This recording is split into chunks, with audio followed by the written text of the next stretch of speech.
Nashik TCS प्रकरणातील संशयित आरोपी निदा खान काही महिन्यांपासून फरार होती. तिला स्वतःच्या घरात लपवून ठेवल्याचे आरोप छत्रपती संभाजीनगरचा एमआयएमचा नगरसेवक मतीन पटेलवर झाले होते. तपासादरम्यान ज्या घरात निदा खानला लपवण्यात आलं होतं ते घर एमआयएमचे नगरसेवक मतीन पटेलच्या मालकीचं असल्याचं समोर आलं. त्यानंतर पोलिसांनी मतीन पटेल विरोधात गुन्हा दाखल केला असून या प्रकरणाचा तपास अधिक तीव्र करण्यात आला.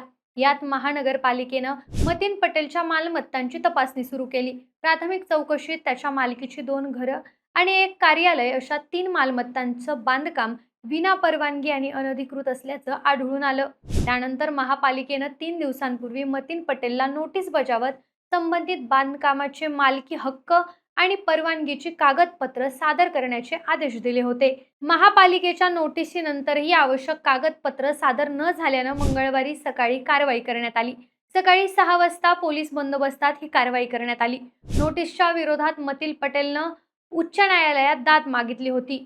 पण उच्च न्यायालयानं कारवाईला स्थगिती दिली नसल्याचं सांगत महापालिकेनं ही कारवाई केली असल्याचं सांगण्यात आलं. पण या सगळ्यानंतर एमआयएमचे प्रदेशाध्यक्ष इम्तियाज जलील यांनी अनधिकृत बांधकामाची नोटीस ही बेकायदेशीर आहे, 15 दिवसांची मुदत देण्याचे सुप्रीम कोर्टाचे आदेश असताना एमआयएमवर सगळं खापर फुटावं यासाठी सत्ताधाऱ्यांनी हे केलं असे आरोप त्यांनी केलेत.